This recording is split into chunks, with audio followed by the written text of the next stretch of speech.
Alright, hello everybody. Welcome to the next reaction. This time I'm taking a look at Norfolk Southern, the SD70ACC rebuild by AdvanceApproach Productions.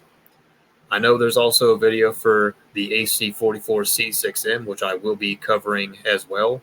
But without further ado, let's get on to it right now. Nice horn intro, by the way.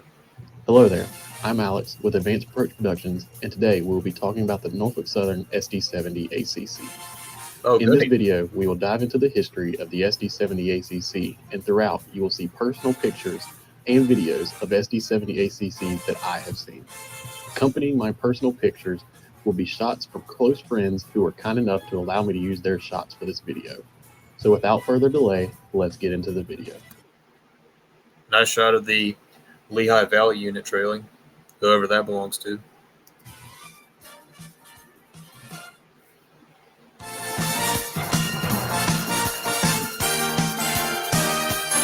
Ooh, exciting intro right there.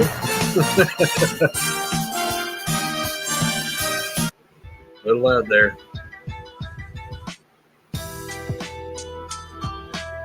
Interesting song choice. Before we truly dive into the SD70ACC, it is important to take a step back in time to many years before the concept of the SD70ACC was even conceived. Let's jump back to 1992. The electromotive division of General Motors was looking to continue its progress forward after a struggle with the SD50 and recovering with the SD60. The next logical step in this trend was the SD70. The SD70 was a step up from the SD60, but would sell significantly less than the SD60. Unfortunately, so. But I guess part of it had to do with the switch to AC traction at the time. But I could be wrong there. But honestly, if anyone can provide additional information as to why they didn't sell that well, feel free to let me know. They would have similarities such as Spartan cabs, but would differ internally and the trucks they rode on. And to be dead honest, the only thing I can tell the difference with between the SD60 and 70s is the trucks. That's the only thing I can tell different between the two. Kind of similar to how the SD50 and 60s look practically identical. The main two companies that we will focus on that received these SD70s were Norfolk Southern and Conrail. Both of these railroads received 56 and 24 units respectively. These locomotives could be seen just about anywhere on either road system, with Norfolk Southern frequently using them on heavy coal drags. However, in 1999, Conrail would be split between Norfolk Southern and CSX. This would lead to the 24 Conrail SD70s being folded into Norfolk Southern's roster, leaving Norfolk Southern with a total of 80 SD70 standard cab locomotives.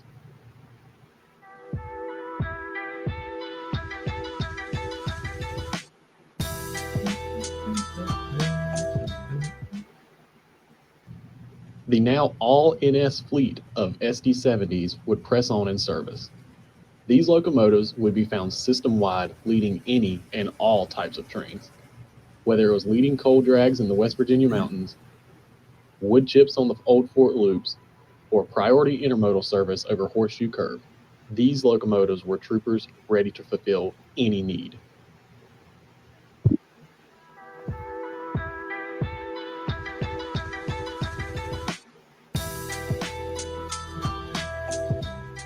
Now we jump forward to 2017. Around this time, Norfolk Southern had been knee-deep in a rebuilding spree of their locomotives. The SD60E, the SD40E, the new AC44C6M program, and a handful of others were all completed or ongoing. With the SD70s now in over 20 years of service, Norfolk Southern looked to rebuild these locomotives. The first two units, NS2537 and NS2548, would be shipped to Progress Rail for rebuild to see if the program could work. Fast forward to March of 2018, and out of the shops roll NS1800 and NS1801, painted in a striking yellow mane paint scheme. And I love it.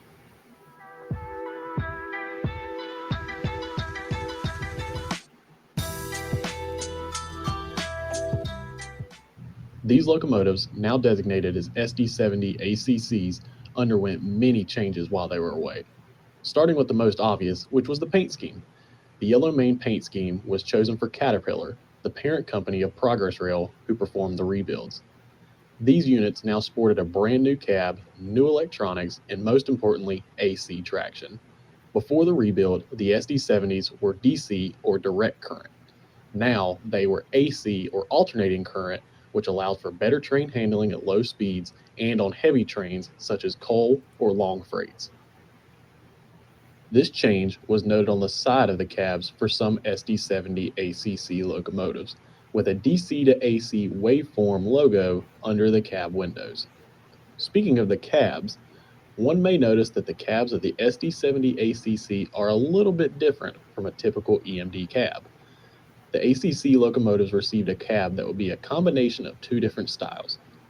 The first style is the EMD teardrop window found commonly on the SD70AH Tier 4 locomotives, and the second style is the notched nose design of an SD70 ACE.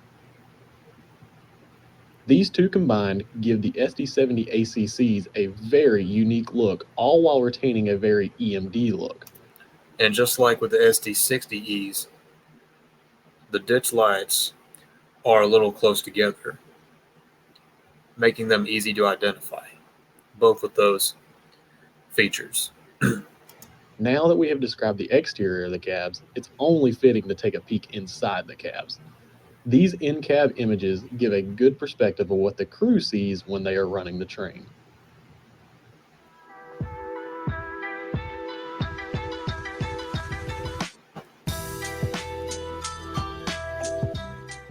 As for the technical specifications of these locomotives, they are as follows.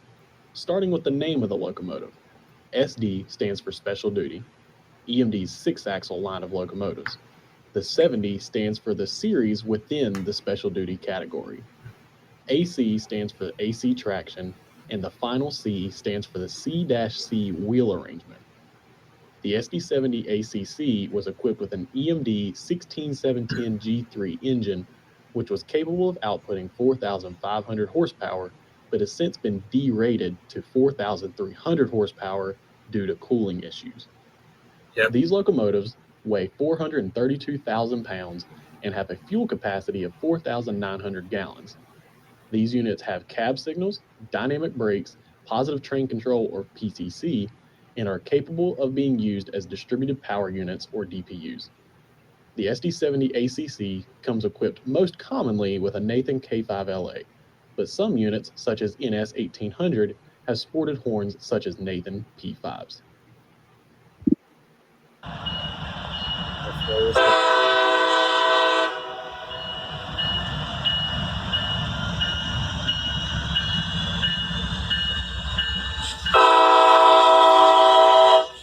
Listen to that thing right there.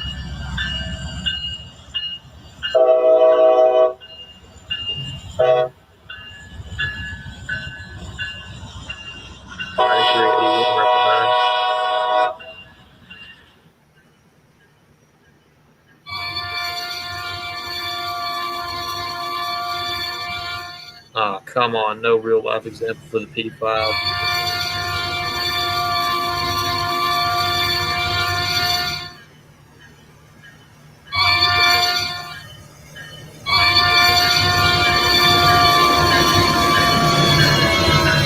That's hilariously felt, even though it's in a game.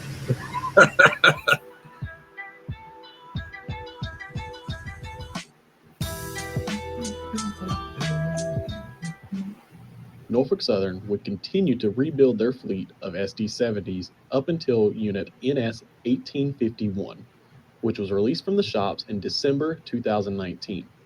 This will be the last of the SD70ACCs released before the rest of the SD70 fleet, along with massive amounts of the Norfolk Southern locomotive roster, would be stored in 2020. In 2020, during the COVID shutdown, Norfolk Southern frantically looked for ways to trim the fat on their system. The fat that was chosen was the remaining SD70s. that had yet to be rebuilt, including 4 Norfolk Southern SD70s and all 24 ex-Conrail SD70s. RIP. These locomotives would be sold off to PRLX, Progress Rail Leasing Corporation, in April of 2020.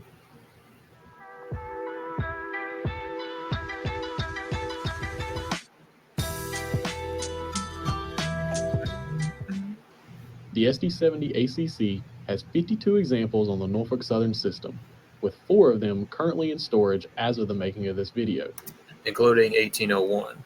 However, I don't know why it's been in storage for so long as of late. If anyone can provide details and additional information as to why it's been in storage for as long as it has been, let me know down below. including NS1801. You can find these locomotives on just about any train and in any position, from leading fast freights to being a DPU on coal trains. Although the rebuild program was cut short and not all 80 SD70s were rebuilt, the program was successful in extending the life of these locomotives. The question remains, however, how long will Norfolk Southern keep them around? No matter what happens, as long as these locomotives still roam the rails, the spirit of the SD70 standard cab lives on through the SD70ACC. Absolutely. And I hope they continue to last for a pretty long time. And so far, I have managed to catch one of these units more recently. 1807 was leading on an intermodal, I call it. Had a pretty good K5LA, I believe it was. Certainly wasn't a P5. But yeah, really need to catch one of these things leading at one point. I hope you enjoyed today's video. I certainly did. I certainly enjoyed it. Anyway, everybody, that's going to do it for the reaction. Let me know what you think down below. Original video is in the description. Take care, and I will see you in the next one, hopefully.